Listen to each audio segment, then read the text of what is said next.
Have you noticed subtle changes in someone you love over the past year? Things that just don't seem right, but you can't quite put your finger on them? Most people assume that death in old age happens suddenly, that one day everything is fine, and the next, it's over. But the truth is more delicate and more haunting. The body, as it ages, doesn't usually crash. It whispers. It sends quiet signals, soft warnings months or even a year in advance, and too often we miss them. Not because we don't care, but because they appear small at first, easy to brush off. By the time we realize they meant something, it's already too late to prepare. In this video, we're going to talk about 5 key signs that often appear in the final year of an elderly person's life.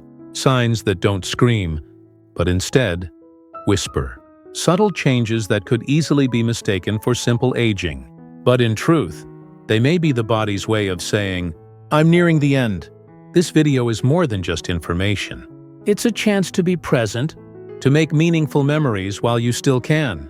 Recognizing these signs early gives you emotional clarity and practical tools to provide your loved one with what truly matters: comfort, dignity, and peace.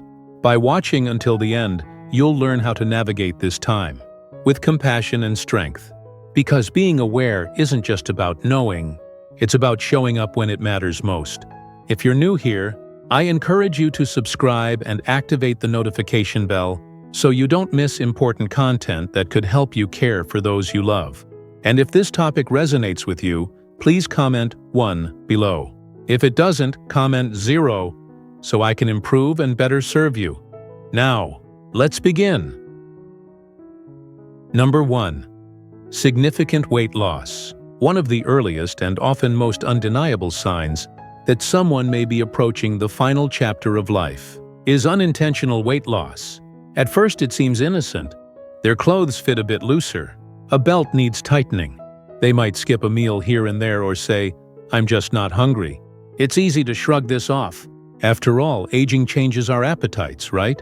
But here's what many don't realize. When the body starts shedding weight without trying, it's rarely a benign sign. This is the body speaking to us in a language we don't always understand. It's saying something is changing, something deeper, something we should pay attention to. As we age, the digestive system slows. The ability to absorb nutrients, especially protein, diminishes. Muscle mass begins to waste away, not just from inactivity, but from the body's declining ability to maintain itself. This loss of muscle is more than just physical. It strikes at the core of what makes someone feel independent. Walking becomes harder, balance becomes fragile, and most critically, the immune system weakens. The body becomes more vulnerable to infection, to illness, to the quiet internal changes that go unnoticed, until they're too advanced to stop. But why does this happen? Several reasons. As taste buds dull, food no longer brings joy. Meals feel more like a chore than nourishment. The brain receives fewer hunger signals. Energy starts to drain, and eventually the body, slowly but surely, stops asking for food altogether. Families often respond with love. They bring favorite dishes. They offer protein shakes. They plead, "Just eat something." But if the weight keeps dropping despite all this, the truth may be unavoidable. The body is no longer in maintenance mode. It's preparing for a transition. Medical conditions like cancer, kidney disease, or advanced heart failure may silently accelerate the decline. Even emotional states, like depression or grief, can affect appetite, pushing the body further down the slope. You might not see pain or hear complaints, but behind the scenes, the systems are slowing. And the weight that disappears? It's a signal. A quiet one, yes, but a powerful one. What should you do? Don't force food. Instead, focus on comfort. Offer soft, easy-to-eat meals.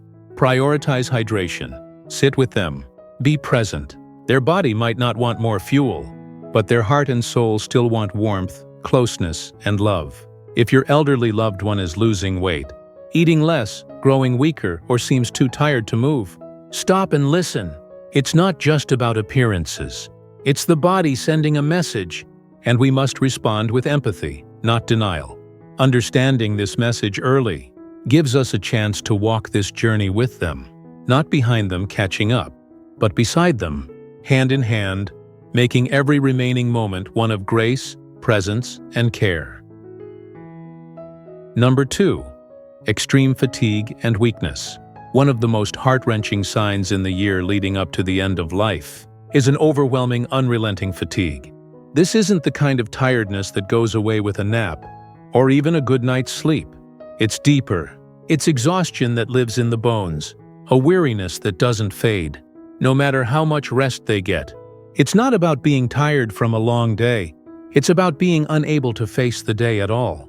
Even the simplest of tasks, like sitting up in bed, walking to the bathroom, or brushing their hair, start to feel like monumental efforts. Things they once did effortlessly now demand every ounce of energy. Imagine waking up and feeling like you've already run a marathon. That's the reality many elderly people experience in their final months. They may find themselves unable to stay awake for long periods, taking multiple naps throughout the day, or drifting into sleep without even trying. This isn't laziness, and it's not just getting older. It's the body shifting its focus inward, conserving energy for only the most essential functions. Why does this happen? As the heart begins to weaken, it can't pump blood as efficiently. Circulation slows. Muscles, once full of strength, no longer get the oxygen they need. As a result, even small movements feel like climbing a steep hill. At the same time, metabolism slows down. The body isn't breaking down food and generating energy the way it used to. Instead, it's preserving its last reserves, saving them for survival, not for activity. It's not just the body that suffers. The emotional toll is just as heavy. Seniors who once took pride in their independence, cooking, gardening, walking to the mailbox, may begin to feel ashamed or frustrated. They don't want to ask for help. They remember who they were, and the difference feels unbearable. They may stop initiating conversations, stop attending family dinners, stop doing the hobbies that once brought them joy, not because they don't care, but because their body simply won't allow it anymore. This often leads to withdrawal, and isolation sadly accelerates decline. If you're still watching and find these lessons useful, please comment 1 below just to let me know you're still here with me. Because for many family members, this shift is confusing. You might look at your loved one and wonder, why don't they just push through? Why are they giving up? But the truth is, they're not giving up. Their body is. And in this stage, pushing won't help. Urging them to stay awake, to be active, to fight harder, can often lead to guilt or frustration on both sides. So what can you do? Here's the answer. Be gentle. Acknowledge their limits without shame. Create an environment of stillness and peace. Let them sleep when they need to. Sit beside them in silence. Talk softly, even if they can't talk back. Remind them they are loved, not for what they can do, but simply for who they are. Even in fatigue, even in stillness, your presence is powerful. These quiet moments can become some of the most meaningful. Moments where you hold their hand, stroke their hair, or simply sit together. No need for words, because when the noise of life quiets, love becomes louder. We often think our value comes from our productivity, from doing. But at the end of life, what matters most is being present, being kind, being there. So if you're watching someone you love grow weaker, if you feel helpless, know this: you don't need to fix it. You just need to show up. And when all else fades, the care you give, the patience, the understanding, will be what they remember, even if they can no longer say it. Because in the final stages of life, our love becomes the medicine, and your presence, the greatest gift. Number 3. Increased cognitive confusion or withdrawal. As we approach the final stages of life, the mind, like the body, begins its quiet descent. And this might be the most heartbreaking transformation of all. It starts subtly. You might notice your loved one repeating themselves, forgetting where they placed something, struggling to recall a word. But slowly, quietly, it becomes more than forgetfulness. It becomes a kind of mental fading, a slow unraveling of the person you once knew. Someone who once remembered every birthday, every grandchild's name, every detail of a shared story, now struggles to recall what day it is, or even who they're speaking to. And it's not just memory loss. It's a shift in presence. The sharpness in their eyes? It starts to dull. Their ability to follow a conversation? It falters. They may seem physically present, but emotionally distant. You sit beside them, speak with love, but they look at you with a kind of distant confusion, as if trying to place where they've seen you before. This isn't just aging. It's not the ordinary forgetfulness that comes with time. This is the mind preparing to let go. And for those who love them, this may be the hardest sign to accept.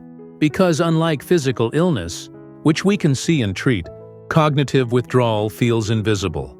It sneaks in slowly, making you question, are they tired? Distracted? Upset? But the truth is more painful. They're fading inward. They may begin to withdraw from things they once loved. Conversations, gatherings, favorite shows or books. Not because they've lost interest, but because the brain can no longer keep up. It's not that they don't want to engage. It's that their mental energy is depleted. You might find them staring out the window for long stretches. Not sad, not afraid, just distant, as if they're living in a place somewhere between memory and silence. Sometimes they come back for a moment. You see flashes of who they used to be, a smile, a story, a burst of clarity. But just as quickly they fade again, like a wave that touches the shore and then slips away. These moments are bittersweet, beautiful but fleeting, and deeply emotional.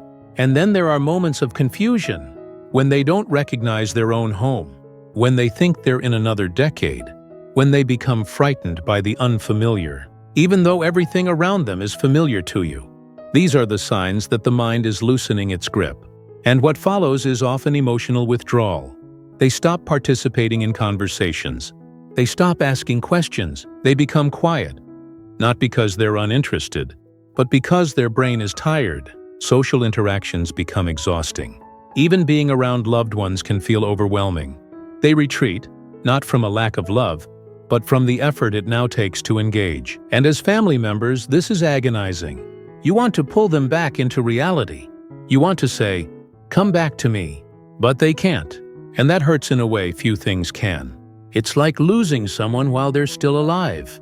This emotional toll on the caregiver is profound. You're grieving in real time, grieving pieces of them as they disappear. Their stories, their warmth, their wit. It feels like sand slipping through your fingers. You may feel helpless, frustrated, or even guilty. But know this, you are not alone. And this is not your fault. This is the natural process of the mind surrendering, a part of the body's preparation for the next phase. So what can you do? The answer is simple but not easy. Meet them where they are. Don't force clarity. Don't demand memory. Don't correct every misstep or forgotten name. Instead, be a safe place. Sit quietly with them. Hold their hand. Tell stories, even if they don't remember them. Speak gently. Smile often. Let them feel your love. Not through their memory, but through your presence. Because even when memory fades, love remains. They may not remember your name, but they'll remember the warmth of your touch, the sound of your voice, the peace of your presence. These are the gifts you can still give. Create an environment that's calm, gentle, and safe. Let them live in the moment, however short that moment may be. Understand that when the mind pulls away, it's not rejection. It's not giving up. It's simply the brain doing what it was designed to do. When the journey nears its end, let go of expectations and hold on to love. Because at the end of it all, love is what transcends memory.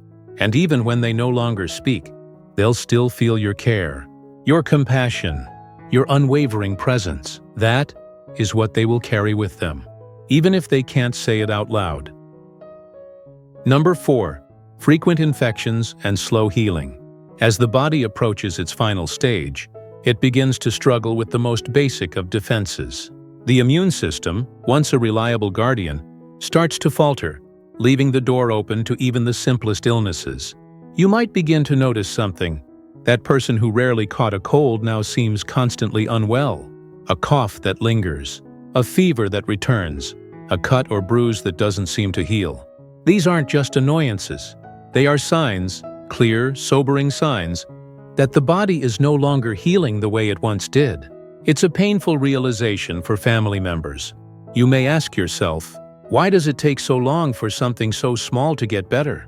You may wonder why simple treatments, antibiotics, rest, even over-the-counter remedies, no longer seem to work. The answer is this: the body's defenses are shutting down. The immune system, already weakened by age, is now fighting a losing battle. And it's not just about growing old, it's about approaching the body's natural end point. You might see repeated urinary tract infections, bouts of pneumonia, or persistent skin infections.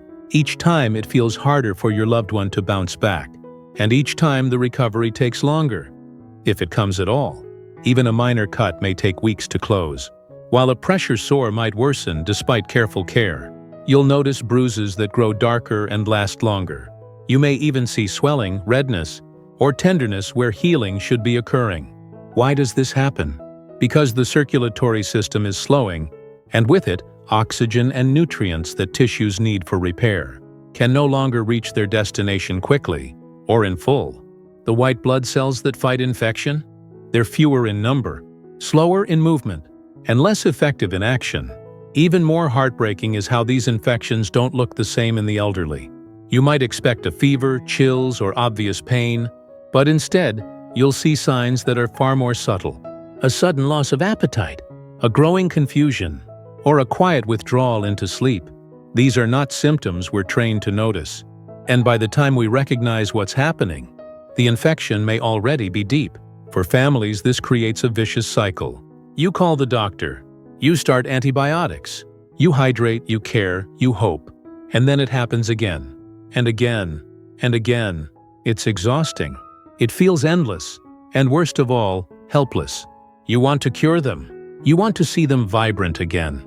You want one more bounce back, one more comeback, one more time. But sometimes, the miracle isn't in the cure.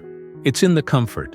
At this stage, the focus slowly shifts, from aggressive treatment to gentle care, from fighting infection to soothing pain, from get better soon to you are not alone. Simple actions begin to matter more than any medicine. Hydration, a cool cloth on the forehead, soft blankets, quiet music, reassurance whispered gently, "I'm right here." It's hard for loved ones to make this shift, to stop hoping for recovery and start preparing for peace. But this is where dignity lives. This is where presence, love, and empathy shine brightest. You might notice your loved one growing more tired with each infection. Their resilience, their spark, fading a little more. And as a caregiver, your role changes. You're no longer just the problem solver. You become the comfort giver, the witness, the companion through the fog. And this role is sacred, because in the end, it's not the illness that defines their last chapter. It's the love they feel as they live it. When you care for someone who is constantly battling infections, know this: your gentleness matters more than you think. It's the quiet moments of grace, a hand held during a coughing fit, a glass of water lifted to parched lips, the warmth of a familiar voice in the dark, that will carry them through. If you're seeing these signs in someone you love, don't just treat the infection, tend to the person, because they may not need another prescription. They may just need you. Number 5. Major changes in breathing or circulation. As the body edges closer to its final moments, one of the most poignant, unmistakable signs appears. And for many, it's the hardest one to witness. Breathing changes. And not in a small way. At first, it might be a little shallower than usual, a little slower, a pause here and there. You think maybe they're just sleeping deeply. But then the pauses grow longer, and the breaths become uneven, sometimes rapid, sometimes drawn out. It's as if the rhythm of life is changing. This isn't panic. This isn't gasping. This is the body beginning to wind down, to let go. One of the most recognizable breathing patterns at this stage is called Cheney-Stokes respiration, a cycle where breathing becomes deep and rapid for a time, followed by moments of complete stillness. To the untrained eye, it may feel like the worst is happening, that they've stopped breathing altogether, and then suddenly they start again. It's terrifying. It's confusing. It's emotionally overwhelming. But here's what you need to know. This is a natural part of dying. It's not something to fix. It's something to witness. With love, the body is no longer trying to sustain full function. It's now preserving only what it needs to ease the transition. Alongside these breathing changes, circulation begins to weaken.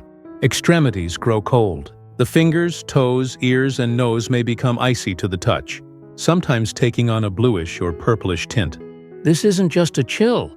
This is the blood withdrawing from the outer edges of the body, shifting inward to protect the heart, the brain, the lungs. You might notice their skin becoming pale or mottled.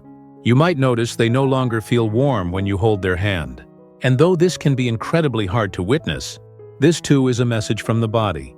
I am nearing rest. Even simple movements like turning in bed, adjusting a pillow, or whispering a response can cause them to struggle for breath. The energy once used for movement is now being redirected just to keep the body at peace. You may hear soft wheezing, a gurgling sound in the chest, or see them propping themselves up because lying flat is no longer comfortable. Fluid may be building in the lungs, making each breath a little heavier, a little wetter. To some, this sound is alarming. But again, this is not suffering. This is the body's natural process. Still, for you, the loved one, the caregiver, it feels like a tidal wave of helplessness. You want to do something. You want to ease their breath, clear their chest, give them strength to breathe deeply again. But the truth is, this stage is not about intervention. It's about presence. Sometimes the best you can do is simply be there. Hold their hand. Keep the room cool. Place a fan nearby for comfort. Use a humidifier to ease their breathing. Offer small sips of water if they can still drink. Medications or oxygen therapy may bring temporary relief, but at this stage, the focus quietly shifts away from recovery toward comfort. This is where we, the caregivers and family, often struggle the most. Because we still want to fight. We still want to reverse the course. But the truth, the hardest, most sacred truth, is this. It's time to let go of fixing and embrace loving. If you're witnessing these changes, the blue fingertips, the slowing breath, the cold hands, the shallow chest rises, know that these are not things to be feared. They are signs, not of failure, not of defeat, but of transition. And in that transition, they need you, not to heal them, but to walk with them to the threshold with tenderness, dignity, and peace. Speak softly. Let them know they're safe. Tell them you're proud of them. Tell them you love them. Even if they can't respond, they hear you. And in those final breaths, your words may be the last thing they carry. If you are still watching this video and find these lessons useful, please comment too below, not just to let me know you're here, but to let others know that none of us are alone in this journey. Final thoughts. As we come to the end of this discussion, I invite you to pause and reflect on what we've shared today. Drastic weight loss, overwhelming fatigue, cognitive confusion, frequent infections, and the shift in breathing and circulation. These are the 5 signs that may appear in the final year of an elderly person's life. They often arrive gradually, masked as normal aging, and by the time we recognize them for what they are, we're already deep in the process of saying goodbye. It's natural to want to resist these signs, to push back, to do more, to fix what feels broken. But sometimes, the most loving act is to stop fighting, and to simply be present. We can't change the outcome, but we can change the experience. We can bring comfort, peace, connection, and meaning into a time that might otherwise be filled with fear or confusion. Recognizing these signs early gives us the opportunity to make powerful decisions about care, about presence, about legacy. It gives us the chance to say what matters most. I love you. I'm here. You're not alone. If this video helped you in any way, please like it, share it with others who may be walking this path, and subscribe for more content that guides you through the emotional and human side of life. And now I ask you, what one thing stood out to you the most today? What will you carry forward into how you love, how you care, and how you show up? We'd love to hear from you in the comments below. Thank you for being here. Thank you for caring. And thank you for walking this road with wisdom, with grace, and with love. We'll see you in the next video.